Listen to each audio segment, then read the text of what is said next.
You're listening to the Life Coaching Secrets Podcast, episode number 92.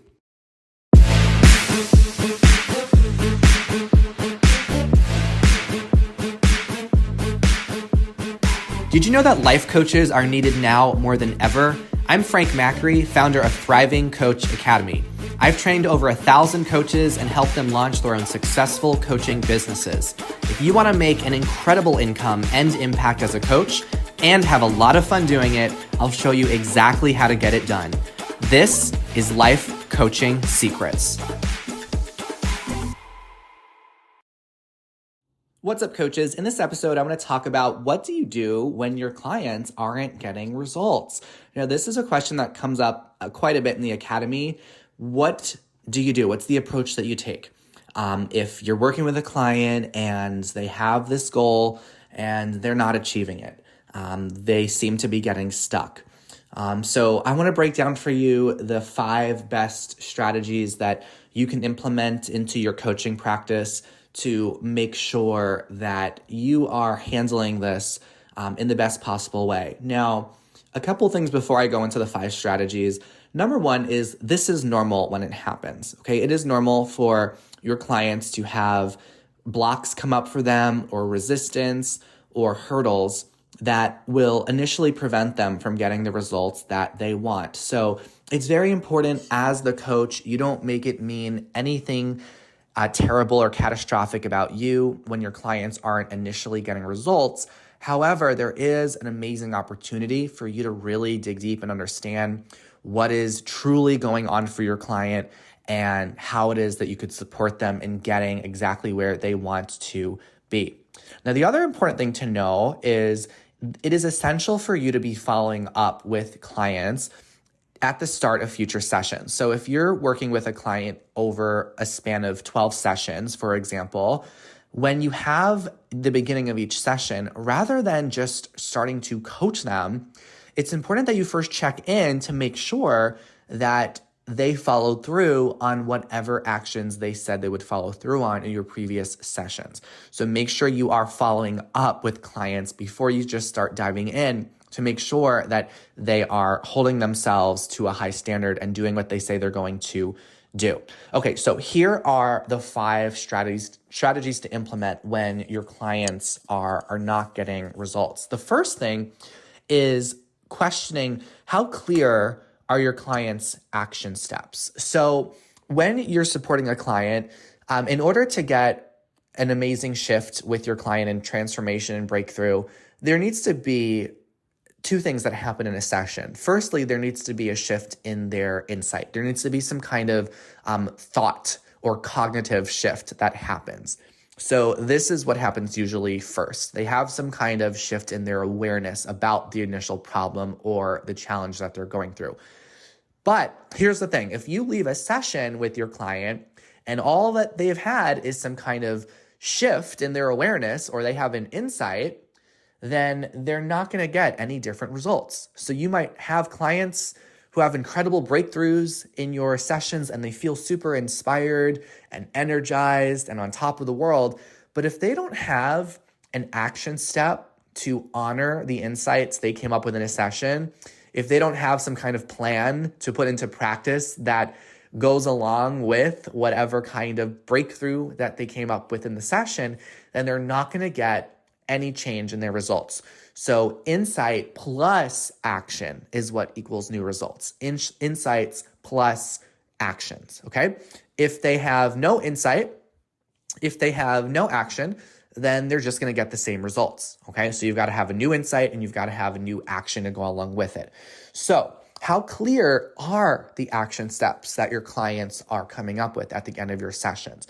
You might need to clarify a bit more with your clients to make sure that it is very specific, the exact thing that they say they're going to do. So for example, if you're working with a client and they have a goal to lose weight, and they say at the end of a session that they're going to exercise over the next week before they meet with you again.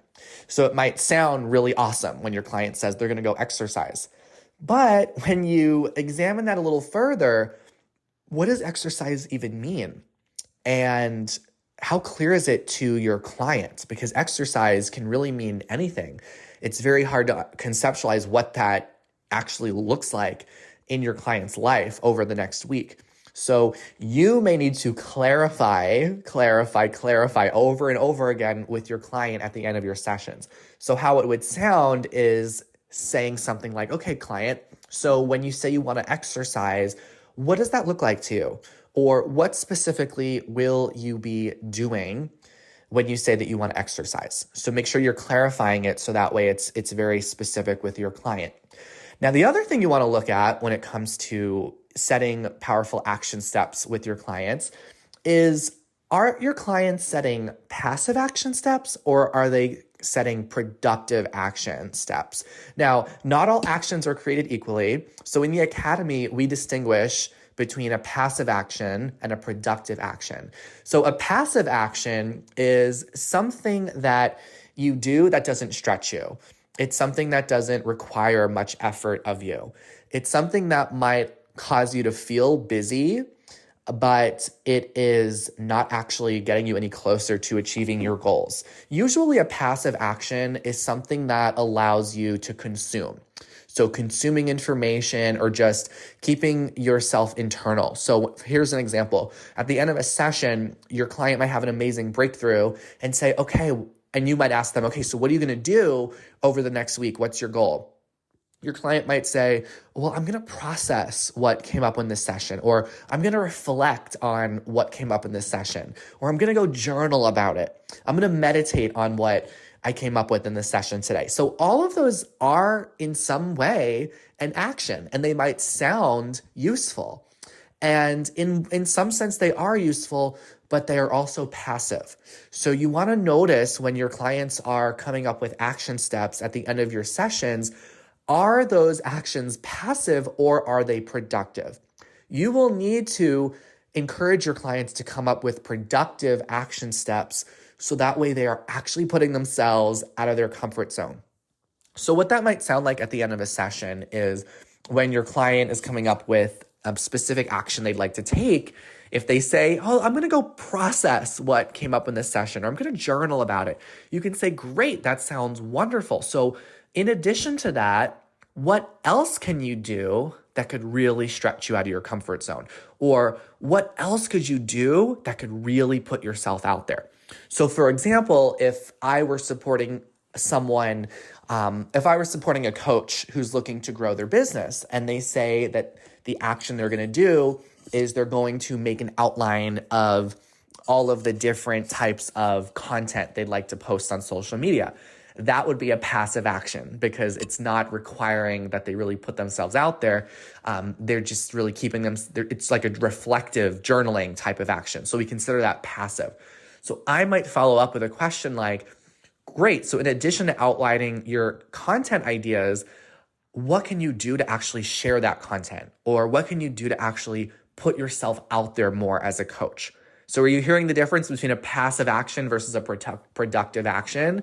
This is something that so many coaching schools don't even tell you about. So it's very important, and it's going to help you stand out as a coach and help your clients get amazing results when you could make sure they are setting productive actions, meaning the bold action steps that are going to stretch them. They're going to make your client uncomfortable, but they are ultimately going to get your clients results. So that is the first thing to do. Make sure your clients are setting clear and productive action steps. The second strategy you want to implement to help your clients get results, if they're not getting those results yet, is you want to increase the amount of accountability that you have with them. So accountability is a coaching skill that you utilize to make sure your client follows through on what they say they're going to do. So there are a few ways that you can use accountability in your coaching sessions. Usually you would use it after your client sets their action step at the end of a session. And the two words that I teach our coaches to use in their sessions to hold their clients accountable are the words by when. By when. Okay, so when a client says, okay, I'm going to go to the gym next Monday, Wednesday, Friday evenings, you would say, okay, so So for example, if a client says that they are going to post online about their business, you can follow up with that accountability question of, okay, by when are you going to do that? By when are you going to make that post online? By when are you going to reach out to that person? So for example, if you're doing dating coaching and your client is a single man and he's looking to find love, and he says that he's going to go out to a some kind of mixer event. And you could say, okay, well, by when are you going to attend a mixer event? By when is that going to happen? So this question definitely puts your client's feet to the fire, and it does put a bit of pressure on them. But in coaching, we would call this positive pressure, because this is the type of pressure that is helping your client get to a result that they ultimately want. So it's a good kind of pressure that you want to incorporate into your sessions. If your clients are not getting results, then maybe they need some positive pressure. They need some accountability, so that way they can actually move themselves forward. Another part of accountability, in addition to having them determine by when they're going to get their actions done and their goals complete, is asking them the question, what do you think might get in the way? What do you think might get in the way? So as humans, we are really good at predicting our own obstacles before they even happen. So if your client, for example, says that they are going to exercise, and you say, okay, well, what is that going to look like? So you clarify it. They say, okay, I'm going to go to the gym nearby my house. And you say, okay, by when are you going to do that? I'm going to do it Monday and Wednesday and Friday. So you're starting to hold them more accountable. You're making that action much clearer. Then you might say, well, what might get in the way of you going to the gym on Monday, Wednesday, Friday? And then you hold some space, you pause, you let your clients start to surface potential obstacles. And they might say something like, well, I know that my spouse gets home from work around this time, and usually he likes to talk about his day. Usually we like to go on a walk together, or we like to sit down or watch a movie together. So I imagine maybe that might prevent me or distract me from going to the gym at this certain time. So this is good when your client is able to predict their obstacles ahead of time, because then before the session even finishes, you can say and follow up with the question of, okay, so what can you do to make sure that this doesn't get in your way? What can you do to make sure this doesn't get in the way or doesn't distract you? Or how could we modify your plan so that way you follow through? So it might just be tweaking it a little bit, but this is going to make a huge difference because your client's going to feel so great and nothing's going to stop them. So in the example of the client wanting to go to the gym, but they know their spouse is going to come home around that time, and they usually like to spend some quality time with their spouse, they might say, you know what, I'll just go to the gym an hour earlier where I know that my spouse won't be coming home, and I'll just be able to get right out the door. I'll be already at the gym by the time they come home.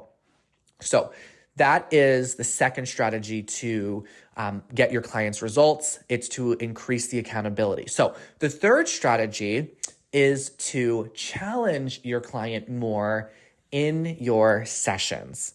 Now, challenging is an advanced coaching skill. This is a skill that we teach in great depth inside the academy. We give our coaches a whole series of questions that really cut through any kind of fluff, any kind of excuses, and compassionately inspire clients to show up in the best possible way. So what challenging is about is helping people take responsibility in ways that they're currently not. So this is where you have a bit of tough love, or you really have that really direct question that your clients will appreciate and they need in order to really break through. Now, I used to feel very worried about challenging clients in sessions. And frankly, when I went through coach training years ago, they would say, oh, just make sure your questions are all very empowering, and they always need to be uplifting. And I realized that while my questions were really uplifting, they weren't challenging enough to really encourage someone to take action, to take bold action steps forward, and to also hold themselves to a higher standard.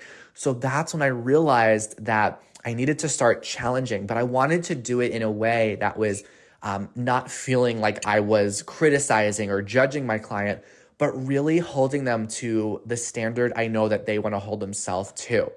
So a lot of times coaches will resist challenging a client and calling out certain incongruencies in their thinking or inconsistent action that they're not taking because they think that their client's not going to respond well to it.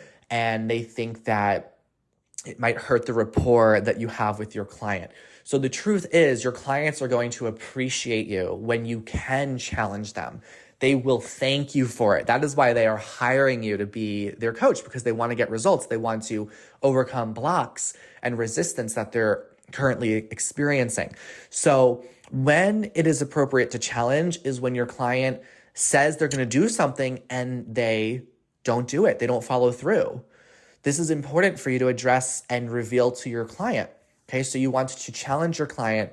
And in the academy, we give a whole list of questions. It would take a bit of time to go through all that in this episode, but mainly you want to just go through with your client and say, and cut through to see, okay, so how much, one example of a question might be, how much longer are you going to let this be an excuse for you to not move forward? Or what is it really going to take for you to change, for you to commit to yourself? So those questions are going to cut a little deeper, but your client is going to appreciate it. And they are going to, sometimes one of those challenging questions completely sets your client on a whole new track towards their success. So make sure you are challenging your clients more. You want to turn up the challenging if your clients are not getting results. The fourth strategy you want to implement is to examine your client's motivation, okay? So if your client is not doing what they say they're going to do, then there could be a lack of awareness around why this is really important to them. So one of the most important questions to ask your clients whenever they have a goal, a desire, or an intention is the question, why is that important to you? Why is that important to you? So in the field of positive psychology, there's been a lot of research done on motivation and the different types of motivation. And there's one type of motivation that's called integrated motivation. And what that means is it's when someone does something because they know the true value and importance that behavior has for them. And what research has found is that people are more likely to do something when they know why it's so important for them to do that thing. So when someone says that, for example, they want to exercise, but there's no really compelling reason why they want to exercise. So of course, if someone says they want to exercise, but they don't do it, it's because they just don't have that in their awareness. So it's very simple to insert that question into your sessions and say, why is that important for you to exercise? Why do you even want to lose weight? Why is that important for you? And often you'll have to go layer by layer, deeper and deeper, follow up with that same question until that reason becomes so compelling. So your client might say, for example, I want to exercise because I want to lose weight. You can say, okay, and why is that important for you? Why do you want to lose weight? And they might say, well, because I want to be able to feel like my body is able to do more things. Okay, and why is that important for you?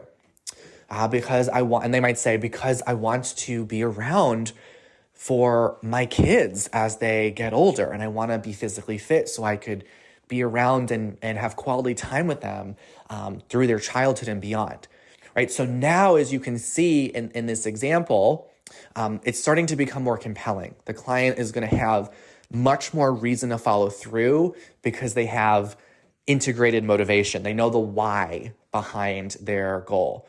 So make sure you're identifying the client's why and making sure that they have a why that is compelling to them. And the other part of motivation is helping your client realize what's the cost of them not doing the thing, of them not taking the action. So pain and cost is also a really good motivator. It's a different type of motivator. However, it also is one that might help your client start to take action. So this is when you start to ask a client, what's the cost of them not doing what they say they want to do? What's the impact it's going to have if they don't get the results and if things stay exactly the same in their life? So in the example I shared earlier around exercising, right? Again, that exercising goal it doesn't have any power to it until we start identifying the why behind it. But also, it could be interesting and powerful to help your client understand, well, if you don't exercise, then what's going to happen? What's that going to cost you? If you continue to not exercise for a month from now, for 3 months from now, 6 months, for a year from now. So these questions are going to bring your client to an uncomfortable place of awareness. However, when they can realize the pain of inaction, it's going to inspire them to take action. I'll say that one more time. When people realize the pain of inaction, that is sometimes what's needed to take action, because now they're really clear about the undesirable results that they don't want to have. So they realize that they've got to take action right now to prevent that from happening. Okay? All right. So the final strategy to apply when you notice a client is not getting results is you want to have them set what's called goal levels.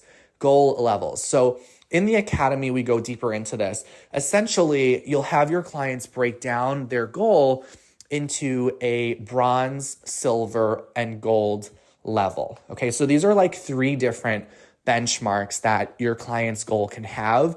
So that way it becomes more manageable for them to approach and achieve.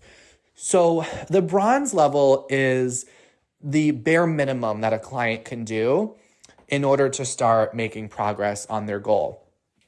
Silver it's going to be a bit of a stretch, but definitely attainable and not really requiring too much effort, but more than the bronze level. And then gold is going to be if they're really showing up fully, stretching themselves to the highest possible level, going all in. So one example of how I've been able to apply this to myself is years ago, I had a goal to do more cardio and to run more on the treadmill. That was my goal, but I wasn't following through. The idea of spending 30 minutes every day running on the treadmill just didn't excite me. I found ways to avoid it. So I just was struggling to figure out how to just get myself on the treadmill for 30 minutes to do the cardio. And then I set these goal levels. And for my bronze goal was to run on the treadmill for 1 minute, which I know sounds completely wild. It was to run on the treadmill for 1 single minute. That's it, 60 seconds. My silver goal was to run on the treadmill for 15 minutes. And then gold, which is the ideal, was to do the full 30 minutes. Now, here's how goal levels work. I want you to understand the psychology behind it. So once I set these goal levels up for myself, I started to think, okay, all I need to do is hit that bronze level. Because when you hit that goal, it gives you that little feeling of achievement, like that dopamine hit. You start to have that feel-good experience in your body. And what it does is it keeps you going. So what I would start telling myself is, okay, I only have to get on the treadmill for 1 minute, and that's it. So as I started running the first time and 1 minute went by, I had the choice to stop. I already hit my bronze level goal, but because I was already in the momentum of it, I was already running, I was on the treadmill, I was in my gym clothes, I was at the gym, I just kept going towards the silver goal, which is 15. And then by then I had so much momentum that I often was able to go all the way to the gold. So that's how you can use goal levels with your clients to help them take a big goal that's probably a bit overwhelming for them right now and make it into something so ridiculously manageable, just going for the bronze. And then by the time they get that bronze, they're going to have that little momentum to go towards the silver and ultimately the gold. Okay? So in summary, how do you get clients results when they're not getting those results right away? You want to first make sure that you're having your clients set clear and productive action steps. Remember, no vague and no passive actions.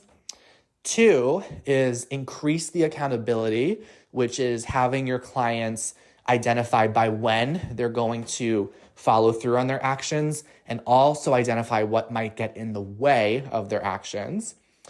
Number 3 is to increase the amount of challenging that you do in your sessions. So asking more direct questions that really encourage your client to take more responsibility for themselves. Number 4 is to examine your client's motivation. So why is their goal important to them? What's the cost of them not following through? And then finally, you want to help your client set goal levels. So taking their big, overwhelming goal into a bronze, silver, and gold level so they're able to get that initial momentum and keep going all the way to the finish line. Okay, so that's what I got on what to do when your clients don't get results. And by the way, this podcast is part of the 12 Days of Podcast series, which I hope you've been enjoying. So over this 12-day holiday season, I'm releasing a podcast episode every single day. So if you haven't caught the other episodes during the 12 Days of Podcast, make sure you're subscribed to the Life Coaching Secrets podcast so you don't miss a single one. That's what I got for this episode today. Thanks for listening, and I'll see you in the next episode. Hey, would you like access to powerful coaching tools you can use on yourself and clients right away? For being a listener of the podcast, I'm giving you a VIP guest pass to get a sneak peek into my coach training program. Inside, you'll learn our coaches' secret tool they use to transform their clients' lives. And you'll also get a training on how to launch a coaching business. Just head over to www.thrivingcoachacademy.com/VIP to get started. I'll see you on the inside.